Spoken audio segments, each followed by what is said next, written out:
and that is that right now, today in Gaza, we are witnessing one of the worst humanitarian disasters in modern history. It is unfolding before our very eyes, and we must not run away from that reality.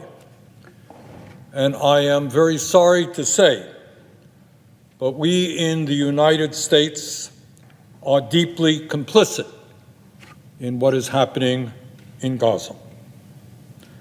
What we do in Congress right now could well determine whether tens of thousands of people live or die. Let us very briefly review what has happened in the last 4 months. On October 7th, Hamas launched a horrific terrorist attack that killed 1,200 innocent Israelis and took more than 230 hostages, and more than 100 of those hostages still remain in captivity today. That is what started this war. And as I have said many times, Israel has the right to defend itself against Hamas terrorism, but it does not have the right to go to war against the entire Palestinian people. And that tragically is what we are seeing.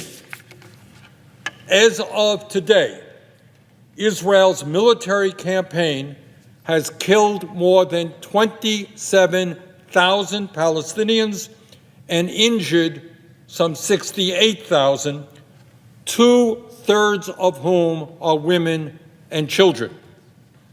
Unbelievably, 1.7 million people have been driven from their homes, nearly 80% of the population.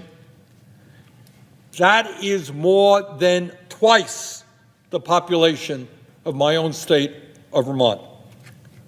These people, displaced, have no understanding as to where they will go tomorrow or whether, in fact, they will ever return to their communities. That is where they are now, pushed out of their homes, hungry, desperate, no understanding of where they will be in the future.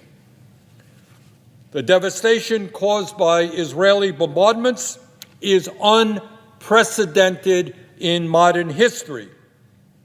Some 70% of the housing units in Gaza being damaged or destroyed.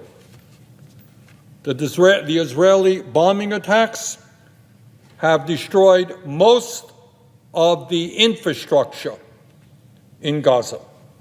There is no electricity there and very little clean water.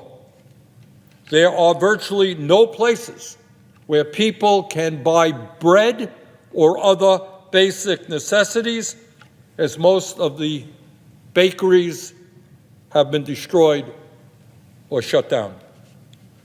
Raw sewage is now running into the streets, and communication is extremely difficult because there is little or no cell phone service.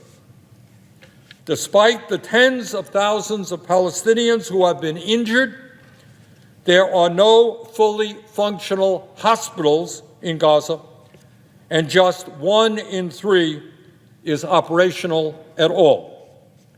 Amid repeated attacks on healthcare facilities, doctors and nurses with extraordinary courage are bravely working to save lives, even with inadequate and sporadic electricity or basic medical supplies. Israel bombing and the onerous restrictions placed on aid entering Gaza means that only a tiny fraction of the food, water, medicine, and fuel that is needed can get